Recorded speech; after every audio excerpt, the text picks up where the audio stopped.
الحمد لله نحمده ونستعينه ونستغفره ونؤمن به ونتوكل عليه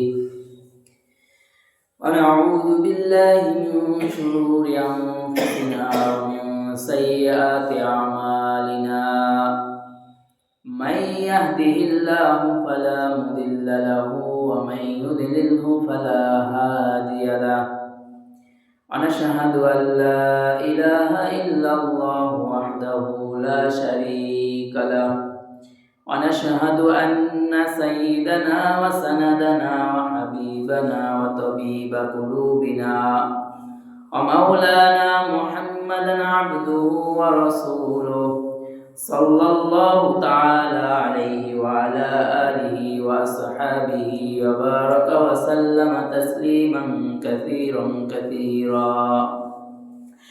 أما بعد فأعوذ بالله من الشيطان الرجيم بسم الله الرحمن الرحيم يا أيها الذين آمنوا كتب عليكم الصيام كما كتب على الذين من قبلكم لعلكم تتقون وقال رسول الله صلى الله عليه وسلم الصيام جنة من النار أو كما قال عليه الصلاة والسلام إن الله ملائكته يصلون على النبي يا أيها الذين آمنوا صلوا عليه وسلموا تسليما اللهم صل على محمد وعلى آل محمد كما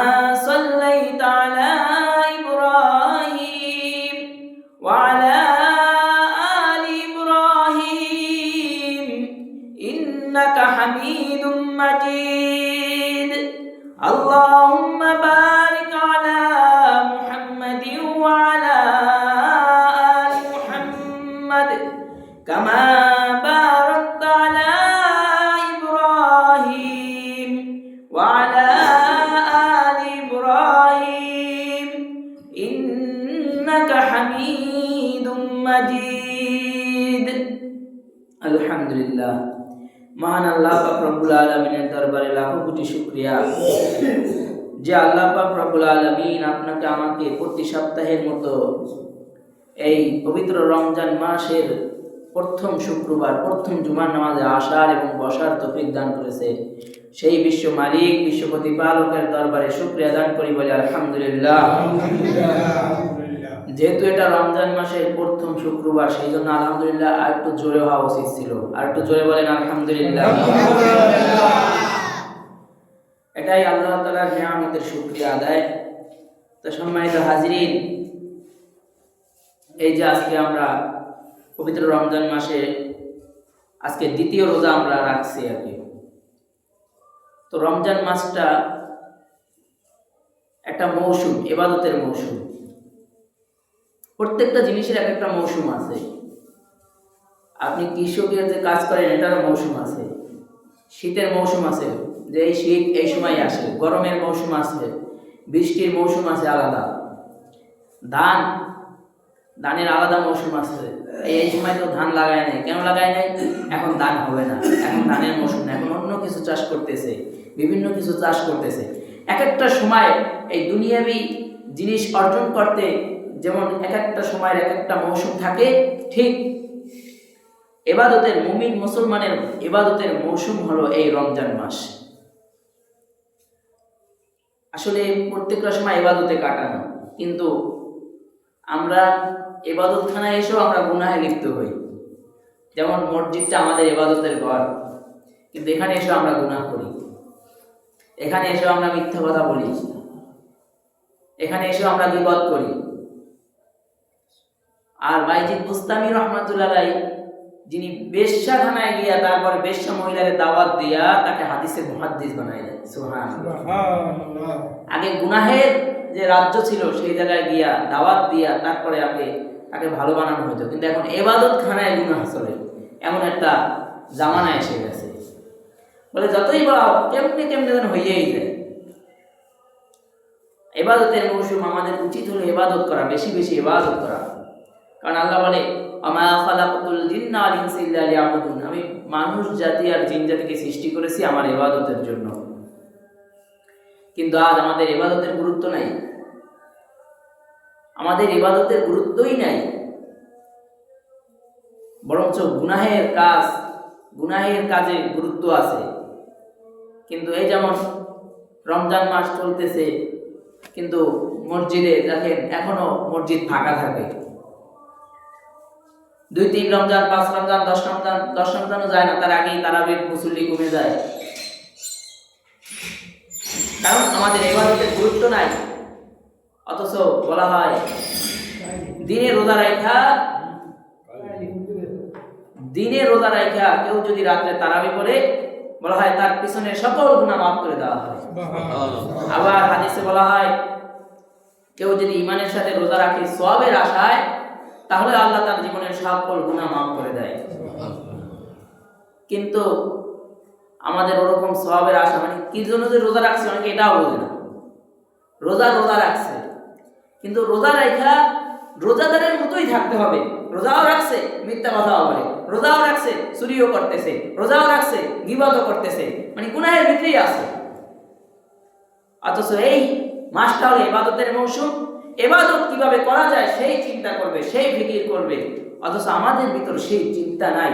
আমরা এই চিন্তা করি না কিভাবে একটু ইবাদত করা যাবে, আমাদের এই চিন্তা নাই। আমি বলতেছি আমার ভিতরেও নেই। অথচ রমজান মাসে সবকিছু দ্বিগুণ করা হয়েছে। পূর্ববর্তী নবীরাও রোজা রাখছে, কারো রোজা ছিল 3 দিন, কারো ছিল 1 মাস, কারো ছিল 1 বছর, এভাবে ইতিহাস আছে। কিন্তু তারা যে রোজা রাখছে তাদের আর আমাদের সম্মানের ভিতরে আল্লাহ পার্থক্য রাখছে, আমাদেরকে আল্লাহ আরো সম্মান বেশি বাড়াইয়া দিছে। বলা হয়, আমি যে আয়াতটা তেলাওয়াত করছি, আয়াত আল্লাহ বলে যে তোমরা তোমাদের উপর রোজা ফরজ করা হয়েছে যেভাবে আগের জামানায় তারা যেভাবে রোজা রাখছিল। তার মানে রোজা আগে থেকেই আসে, এটা নতুন আমাদের উপরে চাপাই দেওয়া হয় নাই।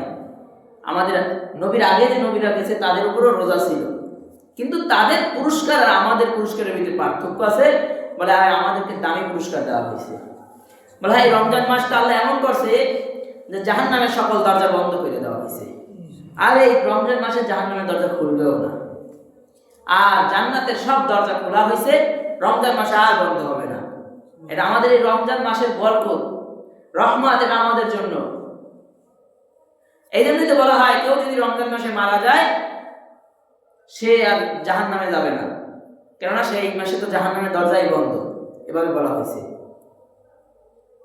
কিন্তু আবার এটা নয় যে রমজান মাসে মারা গেলেই জান্নাত, মানে এটা এই জন্য বোঝানো হয়েছে। কিন্তু এখন ইবাদত করবে না, কিছু করবে না, চিন্তা করবে রমজান মাসে গলায় দড়ি দিয়ে মরিয়ে যায়, তাহলে তো জান্নাত। কারণ আল্লাহর আদেশ নিষেধ এগুলো মানার প্রয়োজন আছে, মানে এটা আল্লাহ তাআলা ওয়াদা করছে। কিন্তু কার জন্য এই ওয়াদাটা? যার ভিতরে ইবাদত পাওয়া যাবে তার জন্য ওয়াদাটা। যার ভিতরে ইবাদত নাই, আল্লাহর নাম নাই, নবীর নাম নাই, নামাজ নাই, কালাম নাই, তার জন্য এই ঘোষণা না। আবার বলা হয় এই মাসটা তাকওয়া অর্জন করার মাস। তাকওয়া কি এটাও বুঝার বিষয় আছে, খায় না মাথায় দেয়, এটা জানা লাগবে না। তাকওয়া এটা অর্জন করতে হয়। ঈমানদার অনেক আছে কিন্তু তাকওয়া নাই, মুসলমান আছে কিন্তু তাকওয়া নাই। তাকওয়া থাকলে তার গুনাহ করতে পারে না। তাকওয়া কি? তাকওয়া ওই জিনিসকে বলা হয় যেটা আল্লাহর আদেশ এবং নিষেধ পরিপূর্ণ মেনে চলার নাম হলো তাকওয়া। সত্যকে সত্য, মিথ্যাকে মিথ্যা, এটা হালাল, এটা হারাম, এগুলা সম্পূর্ণ মানার নাম হলো তাকওয়া। বলা হয় এটাকেই বলা হয় আল্লাহর ভয়। এই তাকওয়া অর্জন মানে মুত্তাকি হইতে বলছে এই মাসে। বলে হয় মুত্তাকি, আমরা যেন মুত্তাকি হতে পারি এই জন্য আমাদেরকে রমজান মাস দেওয়া হয়েছে। কিন্তু আমাদের ভিতরে তাকওয়া না থাকলে সে মুত্তাকি হবে কিভাবে? বলা হয় মুসলমান আছে, ইমানদার আছে, কিন্তু তাকওয়াওয়ালা মুসলমান নাই, তাকওয়াবান ইমানদার নাই। কারণ তাকওয়াওয়ালা মুসলমান যদি থাকতো, তাকওয়াওয়ালা ইমানদার যদি থাকতো, তাহলে গুনাহ হইতো না তো। আমরা ইমানদার দাবি করি, আমরা বড় মুসলমান দাবি করি, জানো আমি তাহাজ্জুদ করছি, জানো আমি আওয়াবিন করি, জানো আমি নফল রোজা রাখি, এরকম আমরা বলি, কিন্তু গোপনে হইলে আমরা আবার গুনাহ করি, গুনাহ ছাড়ি না। এটার নাম তাকওয়া না। তাকওয়া তো ওইটার নাম, সুযোগ পাইছে গুনাহ করার সুযোগ আছে, কেউ দেখতেছে না, কিন্তু তখনও তার মন বলবে এই চার দেওয়ালের ভিতর কেউ না দেখলেও আমার আল্লাহ আমাকে দেখতেছে। এটার নাম হলো তাকওয়া। হযরত আবু বকর সিদ্দিক রাদিয়াল্লাহু তাআলা আনহু, তার খাদেম তাকে খাবার এনে দিয়েছে। হযরত আবু বকর সিদ্দিক রাদিয়াল্লাহু তাআলা আনহু ক্ষুধা অনেক ছিল, এত ক্ষুধা ছিল সেই জন্য খাবার খেয়ে ফেলছে, জিজ্ঞাসা করে নাই কোথা থেকে আসছে। খাওয়ার পরে খাদেম বলতেছে, হযরত জিজ্ঞাসা করলেন না কোথা থেকে আনছি, বলে তুমি কি আর আমারে হারাম খাবার দিবা নাকি? বলে এটা হালাল হারাম তো আর আমি বুঝি না, কিন্তু এটা জাহিলিয়াতের আমানত মানে জমা ছিল সেই টাকার খাবার। বলা হয় সিদ্দিক আকবর বমি করার চেষ্টা করে, বমি আসে না। আবু বকর সিদ্দিক রাদিয়াল্লাহু আনহু নিজে আঙ্গুল গলার ভিতর ঢুকায় দিয়া তারপরে বমি করতেছে। কয় যদি বমি না বের হইতো, যদি এই বমি না আসতো, তাহলে নিজের জীবন দিয়ে দিতাম, কারণ আমি জানি হারাম শরীর বেহেশতে প্রবেশ করবে না। লা ইয়াদখুলুল জান্নাতা জাসাদুন গুযিয়া বিল হারাম, হারাম বক্ষণকারীর শরীর বেহেশতে প্রবেশ করবে না। এই যে আবু বকর রাদিয়াল্লাহু তাআলা খাইছে, কে খাওয়াইছে? একজন খাদেমে দিছে। বলতে পারতো তুমি খাওয়াইছো, তুমি দেয়, কিন্তু না, তার ভিতর এই খাবার গেছে। আবু বকর সিদ্দিক রাদিয়াল্লাহু আনহু, কোনো কেউ বলে, ওলামায়ে কেরাম বলে যে এই যে খাবার খাইছে, কিন্তু খাবারের তো একটা রসকস আছে, সব তো আর বের হয় নাই। বলা হয় এই রসকসের কারণে তাকে মানে অগণিত দিন তাকে গুনাহের দিকে ঠেলছে। বলা হয় এই আবু বকর সিদ্দিক রাদিয়াল্লাহু তাআলা যখন আবার আমিরুল মুমিনিন হয়েছে, নিজের ছাগলের দুধ নিজে দহন করতেছে। একজন বলে, ও আবু বকর, নিজে দহন করো কেন? এখন তো তুমি একজন মন্ত্রী, তুমি একজন এমপি, তুমি এখন একজন সরকার, বললেই তো পারো কোনো খাদেম দিয়ে করতে। বলে আগে যেটা করতাম এখনো সে কাজ নিজেই করব। আগে যেটা নিজে করতো সেটা এখন নিজেই করবে, অন্য কেউ দিয়ে করাবে না। আর যেটা খাদেমকে দিয়ে করাতো সেটা তো আলাদাই, কারণ আগে ছাগলের দুধ নিজে দহন করতো, এখন আমিরুল মুমিনিন হয়েছে এটা কি নিজে করবে না? সেটা না। বলা হয় আমিরুল মুমিনিন কত টাকা জানেন? হযরত ওমর ফারুক রাদিয়াল্লাহু তাআলা রাতে চলাফেরা করতেছে, হঠাৎ করে পথের মধ্যে হযরত আবু বকর সিদ্দিক রাদিয়াল্লাহু তাআলা আনহু সামনে পড়ছে। ওমর রাদিয়াল্লাহু তাআলা জিজ্ঞেস করে, আমিরুল মুমিনিন আপনার কি একজোড়া জুতা নাই? কয় না, জুতা আছে। কয়তে পায়ে দেন নাই কেন?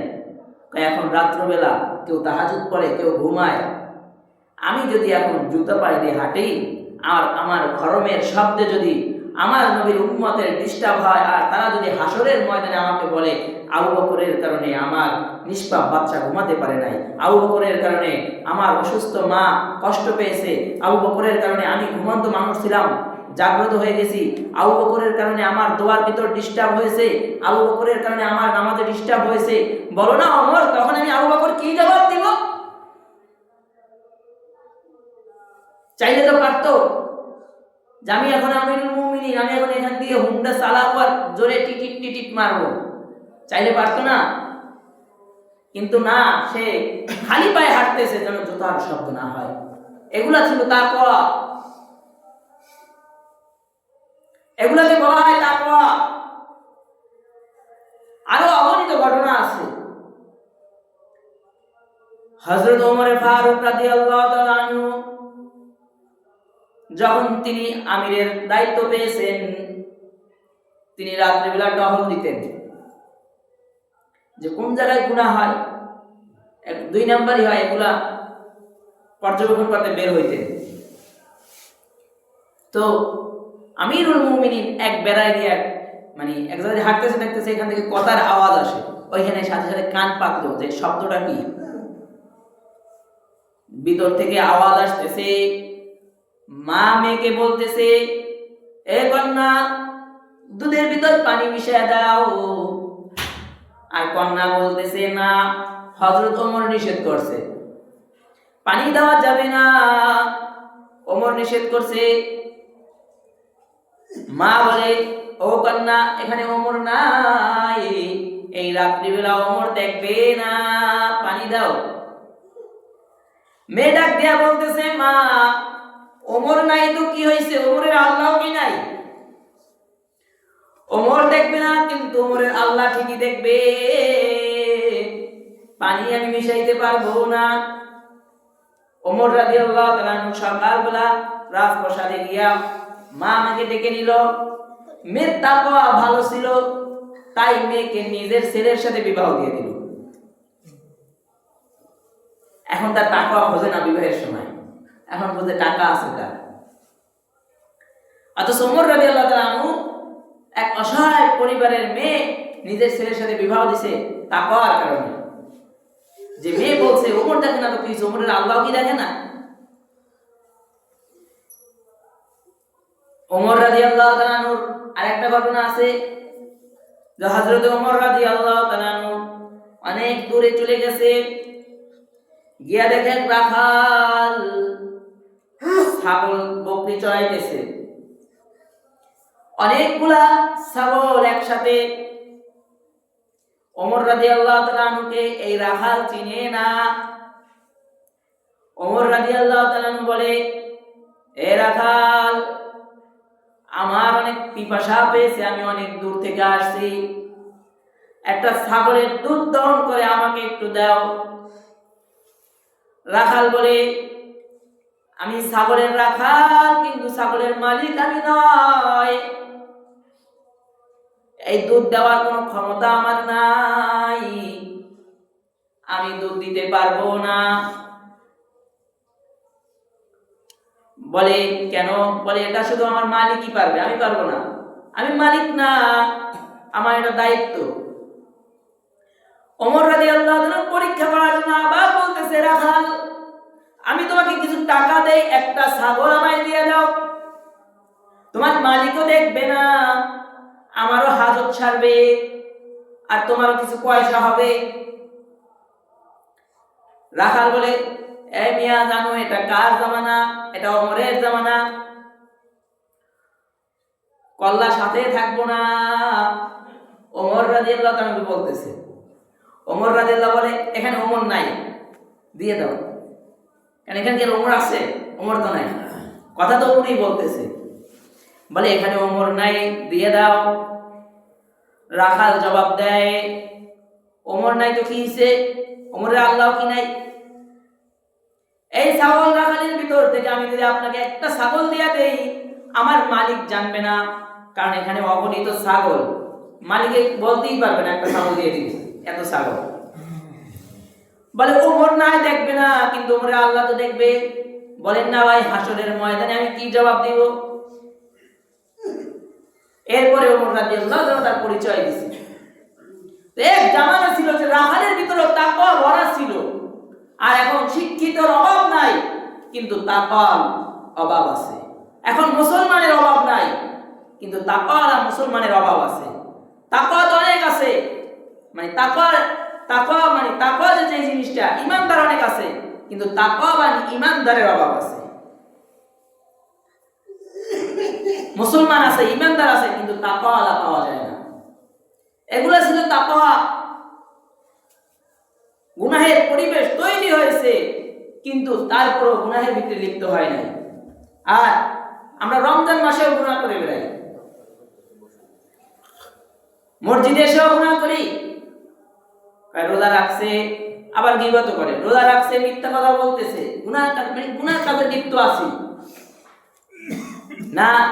এমন এক জামানা ছিল, হযরত ঈসা আলাইহিস সালামের জন্মের কাহিনী আপনারা সকলেই জানেন। মারিয়াম আলাইহিস সালাম রোজা রাখছে, যেদিন বাচ্চা প্রসব হয়েছে, এলাকার লোকজন এসে বলে, কিরে মারিয়াম, তোমাকে নেককার মনে করছিলাম, ভালো মনে করছিলাম, বাচ্চা আসছে, বাচ্চার বাবা কই? বাবা ছাড়া বাচ্চা প্রসব করেছো। ওই আমলে তো মানে বিধান ছিল, রোজা রাখলে কথা বলা নিষেধ ছিল, কথা বলাই নিষেধ ছিল। আপনার তো কথা বলতে পারি, কিন্তু আপনার ভিতরে এই জিনিস নাই যে কি বলতেছি এদিকে আর তাকাই না, ডাইনি ভাবে তাকাই না। মারিয়াম আলাইহিস সালাম জবাব দেয় না, কিছুক্ষণ পরে বলে আমি রোজাদার, আমি রোজা রাখছি। এখন বলতেছে বাচ্চা হয়েছে, বাচ্চার বাবা নাই, এখন উনি রোজা রাখছে, কথার কথা আসে না? তখন ঈসা আলাইহিস সালাম বাচ্চা শিশু মাত্র জন্মগ্রহণ করছে, সে জবাব দিচ্ছে আমি পয়গম্বর আসছি, কোনো অবৈধভাবে আসিনি, আল্লাহ দিছে। এটা ঈসা আলাইহিস সালাম তখন জবাব দিলেন। তো ওই জামানা ছিল রোজা রাখছে কিন্তু কথা বলা পর্যন্ত নিষেধ ছিল। আপনি আমার জন্য এত শক্ত করে আল্লাহ বিধান দেয় নাই, অনেক সহজ করে দিছে। তবে চেষ্টা করবেন ঝগড়া ফসাদে লিপ্ত না হওয়া, মিথ্যা কথা না বলা, গীবত শিকায়ত না করা, এটা চেষ্টা করতে হবে। কেউ গালি দিছে, বলেন ভাই আমি রোজা রাখছি, আমি ঝগড়া করতে পারবো না, বলেন, ঠকবেন না, জিতবেন। হয়তো তার কাছে আপনি হারতে পারেন কিন্তু আপনি জিতবেন। উনি একটা বলছে গালি দিছে, আপনার যে পাল্টা গালি দেওয়া লাগবে তা দরকার নাই তো। উনি আপনাকে মিথ্যা বলছে, সেটাকে আপনার হ্যাঁ যে মিথ্যা কথা বলে আমি দেখছি, মানে বিভিন্নভাবে ঝগড়া হয় না কেন, ঝগড়া সৃষ্টি করে। এবার অনেক পণ্ডিত থাকে, এরা আবার প্রশ্ন করতে পারে শয়তান যখন বাইন্দে রাখছে এই মাসে, তাহলে আবার ঝগড়া ফাসাদ হয় কেন? ভাই শয়তান দুই প্রকার, একটা হলো জিন শয়তান, একটা হলো মানুষ শয়তান। মানে এটা নফস নিয়ত শয়তান আছে, এই নফসের শয়তানদের তো আল্লাহ বাঁধতে নেই। এরা তো সুযোগ দিছে, যে রমজান মাস হয়েছে ভালো হওয়ার সুযোগ দিছে, কিন্তু তো ওই যে শয়তান একবার চাবি ঘুরাই রাখছে, এ ওইতেই চলতেছে। এই জন্য মানুষের দ্বারা এই অভ্যাসের কারণে গুনাহ হইতে থাকে। তবে যথাসম্ভব চেষ্টা করা যে গুনাহ করবো না, মিথ্যা বলবো না, গীবত করবো না। আমাকে কেউ গালি দিলে আমি অন্য মাসে দেই ভালো কথা, কিন্তু এই মাসে দিব না, নিয়ত করা যাবে। কেউ ঝগড়া করতে আসছে, ভাই আমি রোজা রাখছি, আমি পারবো না, সম্ভব না, বলে আপনার রোজা ভালো থাকবে, আপনার রোজা পেতে ত্রুটি হবে না। গুনাহ করার সুযোগ পেয়েও গুনাহ করে না, সেটাকে বলা হয় তাকওয়া। পূর্বের যুগে এক ঘটনা, একটা বদকার ছেলে, মানে দুই বন্ধু ঘুরতে গেছে, সফরে বের হয়েছে।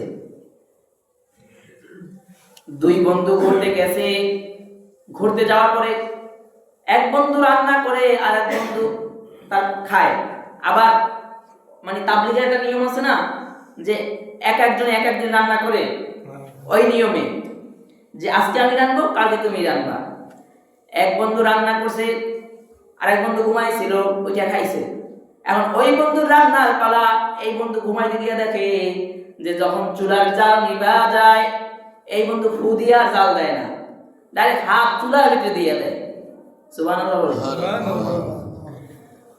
এবার সাথে সাথে বন্ধু উঠে গেছে যে দোস্ত তোমার এক গোপন জিনিস দেখে ফেলাইছি, গোপন রাখবা না, সত্যি কথা বইলা দিবা। আমরা তো আগুনের ধারে যাইতেই ভয় পাই তাপের কারণে, অথচ তোমায় খেয়াল করলাম তুমি সরাসরি চুলার ভিতরে আঙ্গুল দিয়া তারপরে আগুন ধরাইতেছো, জাল ধরাইতেছো, তোমার হাত পুড়ে না? কয় না। কয় কিভাবে সম্ভব? কয় জানি না, আমার কোনো আমল নাই। ভাই বন্ধু তুমি এই গোপন জিনিসটা বলো। কয় না, বলা যাবে না। কয় না, বলো, আমি তোমার দোস্ত, বলো। পিটাপিটি করার পরে বলতেছে বন্ধু অনেক আগের ঘটনা, আমি একটা বদকার ছিলাম, আমি একটা মদখোর ছিলাম, আমি নেশায় আসক্ত ছিলাম। আমার বাড়ির সামনে একটা মহিলা ছিল, মেয়ে ছিল, পর্দাশীল, বাবাও ছিল তাকওয়াবান, বাবাও মুত্তাকি ছিল, মেয়েটাও মুত্তাকি ছিল, পরিবারটাই মুত্তাকি ছিল। ঘটনাক্রমে আমি একদিন আমার বাসার ছাদ থেকে পর্দাশীল মেয়েটার চেহারা দেখে ফেলাইছি। মেয়েটাকে দেখে আমার পছন্দ হয়ে গেছে।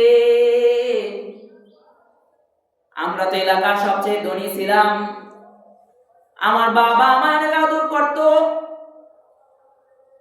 আমি আমার বাবাকে বললাম, বাবা সামনের বাড়ির ওই মেয়েটাকে আমি বিবাহ করব, অন্য কোনো মেয়েকে আমি বিবাহ করব না। যেভাবে হোক ওই মেয়েকে আপনি নিয়ে আসেন, ওই মেয়ে ছাড়া আমি বিবাহ করব না।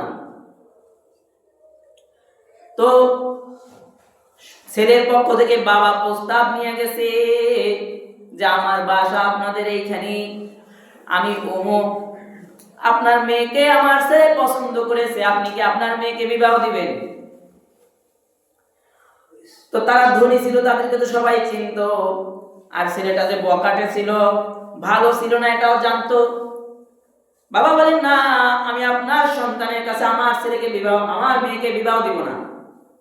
আমি আমার মেয়েকে তাকওয়াবান মুত্তাকি লোক দেখে তারপরে বিবাহ দিব। আপনার ছেলের সাথে আমার মেয়ে জীবনেও যায় না। বরঞ্চ ছেলের বাবাকে অপমান করে পাঠায় দেওয়া হয়েছে। ছেলের বাবাকে অপমান করে পাঠায় দেওয়া হইলে ছেলের বাবা চলে গেল। এক পর্যায়ে মেয়েটাকে বিবাহ দিল। ভালো একটা ছেলের কাছে বিবাহ দিছে। 2টা বা অথবা 3টা সন্তান হয়েছে মেয়েটার গর্ভ থেকে। এরপরে যে কোনো একটা রোগ হয়ে মেয়েটার স্বামী মারা যায়। স্বামী বাড়িতেই মেয়েটা থাকে। কিছুদিন পরে আবার বাবার বাড়িতেও যাওয়া আসা করে, একটু যেহেতু এখন স্বামী নাই। ঘটনাক্রমে বলে, বন্ধু, এলাকায় দুর্ভিক্ষ দেখা দিল, খাবারের অভাব দেখা দিল। আমরা ধনী ছিলাম। আমার বাবা বলছে, সন্তান যাও তেরান নিয়া যাও, তেরান দাও। তেরান নিয়া বের হয়ে গেছে। বিশাল লাইনে তেরান বিতরণ করতেছে, তেরান দিতেছে। এক পর্যায়ে দেখতেছে সে যেই মেয়েটাকে পছন্দ করত ওই মেয়েটার মতো মেয়ে দেখা যায় লাইনে দাঁড়ানো। কাছে আসলে, তেরান নিতে আসলে যুবক বলতেছে, এই মহিলা, তোমাকে চেনা চেনা লাগে, তুমি কি আমাকে চিনো নাকি? মহিলা বলে, হ্যাঁ, আমি আপনাকে চিনি। আপনি আমাদের বাড়ির সামনে অমুক সওদাগরের ছেলে না? হ্যাঁ, আমি তো অমুক। বলে, আপনি আমার বিবাহের প্রস্তাব দিছিলেন, আপনার বাবা বিবাহের প্রস্তাব নিয়ে গেছিল, মানে একটু জায়গা মতো খোঁচাও দিয়ে দিছে। বিবাহের প্রস্তাব নিয়ে গেছিলেন, আপনাকে বিবাহ করি নাই, আপনি সে না? যুবককে প্রথম যে পরিচয় দিয়েছে এটা তো ঠিক আছে, কিন্তু দ্বিতীয়বার যে বলছে, যুবকের মাথা গরম হয়ে গেছে। এরপরে যুবক বলতেছে, তোমাকে তেরান দিব না, তোমাকে তেরান দিব না যদি তুমি আমার সাথে শারীরিক চাহিদা পূরণ না করো। আমার শর্ত যদি তুমি না মানো, তাহলে তোমাকে তেরান দিব না। এমন এই মুসিবতের সময় যে মহিলার স্বামী নাই, আবার এলাকায় দুর্ভিক্ষ, এমন সময় হলে তো আমাদের জামানার মহিলার কত ঠিক আছে, আচ্ছা স্বামী থাকলেও, কিন্তু ওই জামানায় ওই মহিলা বলতেছে, আমি জিনা করব না, আমার এই তোমার বন্টনকৃত খাবার আমার দরকার নাই, যাও তুমি নিয়ে যাও। এর ভিতর থেকে সন্তান তার বেশি বড় না, একটা একটু কথা বলতে পারে, নতুন কথা শিখছে। ওই সন্তানটা ওইটা বলতেছে, মা, কয়েকদিন হয়ে গেল সেরকম কোনো খাবার মুখে দাও না। ওই সওদাগরের সাথে তোমার কি না ঝামেলা? ঝামেলা মিট কইরা খাবার নিয়ে আসো, খাবার দাও, অনেক ক্ষুধা লাগছে, আর থাকতে পারি না। যুবক এই কথা শুনে মনে মনে ভাবতেছে, এখন মনে হয় মেয়েটা আমার প্রস্তাবে রাজি হবে, কারণ মা বাবা সন্তানের চোখের পানি দেখতে পারে না। সন্তানের কষ্ট হলে মা বাবা সহ্য করতে পারে না। যুবক মুস্কি মুস্কি হাসতেছে যে এবার রাজি হবে, সন্তান কাঁদতেছে। ঠিক মহিলা আবার যুবকের সামনে সন্তান নিয়ে দাঁড়াইল। সন্তান কান্না করতেছে, মহিলাও দাঁড়াইল। যুবক বলে, কি আবার আসতো কেন, রাজি বুঝি? মহিলা বলেন, না, তোমার প্রস্তাবে আমি রাজি না। তবে আমার সন্তান কাঁদলো কেন? আমার সন্তান যদি মারাও যায় তারপর আমি রাজি হব না। বলে, তাহলে আবার আসতো কেন? বলে, তোমাকে জানাই দিতে আসছি, তেরান খাবার নিয়ে তুমি বসতে পারো ঠিকই, খাবারের মালিক কিন্তু তুমি না, রিজিকের মালিক কিন্তু আল্লাহ। তোমার হাতে রিজিক না, আমার মালিক আমায় ঠিকই রিজিক পৌঁছে দিবে, তুমি দেখবা। এই কথা বইলা সন্তানের পিঠে থাবড় দিয়া বলে, চল, গুনাহগারের কাছে কোনো খাবার না, রিজিক রাজ্জাক মালিক দরজায় পৌঁছে দিবে, চল বাসায় চল। এতটা তাকওয়া আর ইখলাস নিয়া বইলা সন্তান নিয়া চইলা গেল। যেই রওনা দিছে, যুবকের ভিতর ভয় ঢুকে গেছে যে বান্দির ভিতরে এত তাকওয়া, যে মুসিবতের সময় গুনাহের প্রস্তাবে রাজি হয় না, এর খাবার ঠিকই আল্লাহ পৌঁছায়া দিবে, কিন্তু এর খাবার যদি গায়েবী খাজানার মাধ্যমে আল্লাহর পক্ষ থেকে আসে তাহলে আমার উপরে গজব আসতে আর দেরি হবে না। যুবকের ভিতরে চিন্তার ভয় ঢুকে গেল। এই চিন্তা আর ভয় ঢুকলে পরে যুবক অন্য রাস্তা নিয়ে, মহিলা তেমনি হাঁটে আস্তে আস্তে, আর সাথে সন্তান। যুবক এই সুযোগে আবার অন্য রাস্তা নিয়ে খাবারের পোটলা নিয়ে মহিলার দরজার সামনে রাখা দিছে। যুবক বলে, বন্ধু খাবার রাখা চলে আসি নাই, মহিলা কি করে সেটাও দেখতে চাইছি। দেয়ালের আড়ায় দাঁড়াইছিলাম, মহিলা সন্তান নিয়ে আয়সা যখন দেখে দরজার সামনে খাবার, সন্তানকে বলে, দেখ বলছিলাম না রাজ্জাক মালিক খাবার পাঠাইবে, দেখ রাজ্জাক মালিক রিজিক পাঠায়া দিছে, চল এখন খানা খাবি। বন্ধু বন্ধুকে বলতেছে, বন্ধু সন্তান যদি না থাকতো তাহলে মহিলা না খায় আগে নামাজে দাঁড়াইতো, কিন্তু সন্তান কান্না করে, সেই জন্য খাবার তৈরি করে সন্তানের মুখে খাবার দিয়া সন্তানকে ঘুম পাড়ায়া মহিলা উঁচু কইরা নামাজে দাঁড়ায় গেছে। নামাজ পড়া, শুকরিয়ার নামাজ পড়া মহিলা হাত তুইলা দোয়া করতেছে, মালিক গুনাহগারের কাছে রিজিক হাতে দিয়া সেই গুনাহগারের চেহারা দেখাইলা, কিন্তু এমন কোন নেককার বান্দা যে গোপনে অভাবীর দরজায় খাবার পৌঁছে দিছে, সেই নেককারের মুখটা দেখাইলা না। এই কথা বইলা দোয়া করতেছে, আল্লাহ যার খাবার খেয়ে আমার সন্তানের চোখের পানি মুছছে,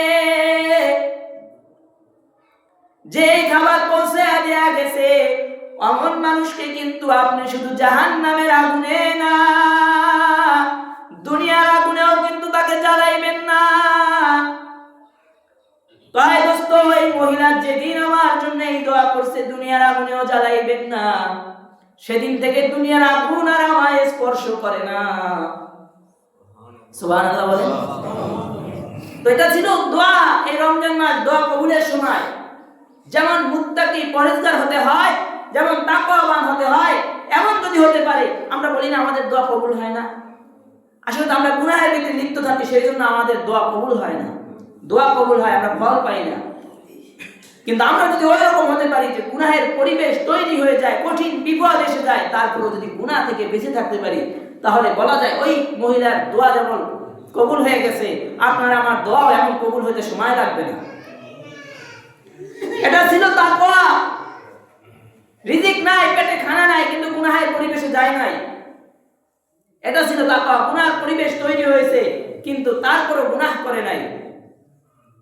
এই মাস এমন এক মাস, আল্লাহর রাসূল বলে, যেই মাসে প্রথম রাতে জান্নাতের তলদেশ থেকে একটি সুগন্ধময় বাতাস বের হতে থাকে, যে বাতাসটা এমন হয় যে জান্নাতের সবকিছু হেলতে থাকে।